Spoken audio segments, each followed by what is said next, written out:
Shalom, salam damai, berkah dalam. Kita sudah sampai pada perikop terakhir dari Injil Markus bab 13.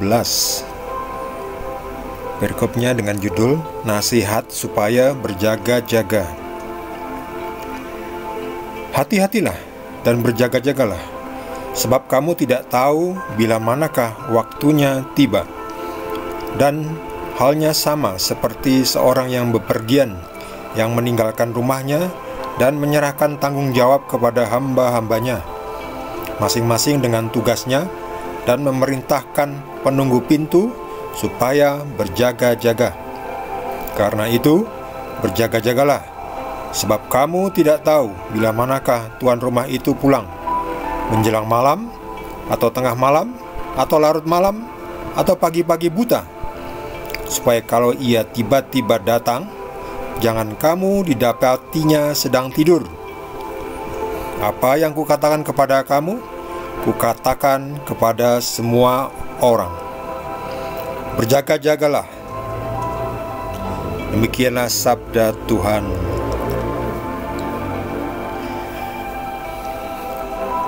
Ya, kalau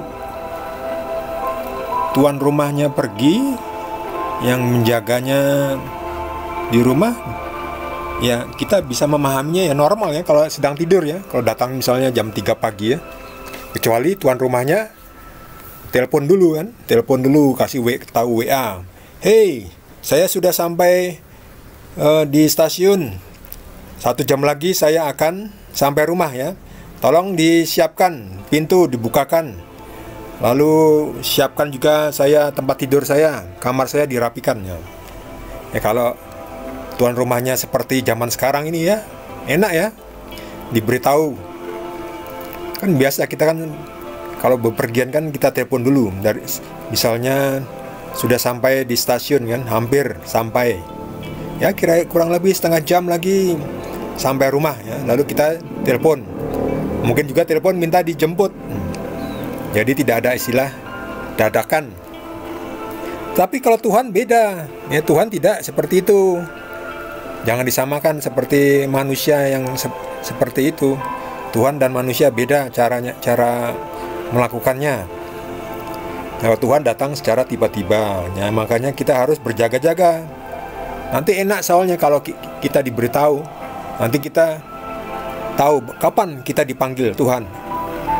Ya, lalu kita hidup seenaknya, berbuat dosa seenaknya, karena kita tahu umur kita masih panjang. Misalnya, masih lama, masih berpuluh-puluh tahun, sekarang saya hidup seenak-enaknya aja lah ya.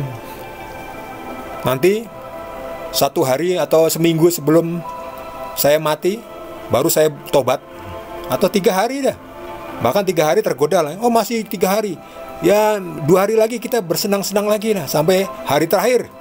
Hari terakhir dibilang, wah masih lama, masih 12 jam. Ya kita bersenang-senang yuk. Lupa, akhirnya kebablasan. Kebablasan. Dia pikir, masih 12 jam lagi saya mati ya, kita 6 jam lagi bersenang-senang. Akhirnya apa? Bablas, tuan rumah datang. Nah lo, tangkap lo, nggak siap sedia ya lo, tidak berjaga-jaga lo, kamarnya belum dirapikan, pintunya belum dibuka, dan pernah tidak Anda ingat seperti itu? Tiba-tiba, saya pikir tadi masih setengah jam lagi, ternyata sudah datang ya. Kita kelabakan. Nah seperti itu, kita jangan menunda bertobat. Untungnya kita tidak tahu kapan kita mati.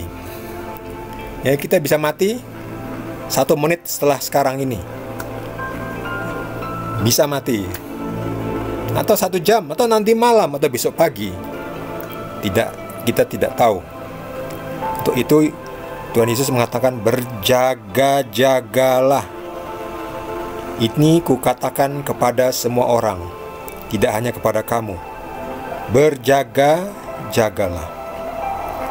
Kalau kita berbuat dosa, segeralah kita bertobat. Jangan nunggu terlalu lama ya, karena mungkin besok kita sudah mati ya.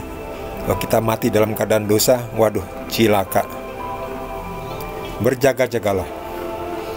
Kalau kita selalu berjaga-jaga, kita nanti ada rasa keterhubungan dengan Tuhan. Sepertinya saya ini akan dipanggil Tuhan. Jadi ada ikatan batin ya. Kalau orang yang selalu berjaga-jaga itu ada ikatan batin dengan Tuhan. Kita tidak akan pernah kecolongan ya, karena kita selalu berjaga-jaga. Kita ada selalu koneksi batin dengan Tuhan. Maka dari itu, berjaga-jagalah. Bagi saudara yang mendapatkan inspirasi dari Roh Kudus, boleh juga berbagi dengan kita semua. Bagi yang belum subscribe, jangan lupa di subscribe dan juga di like. Bagi yang sudah, kita akan lanjutkan dengan Markus bab 14 di video berikutnya. Terima kasih. Tuhan Yesus berkati kita semua.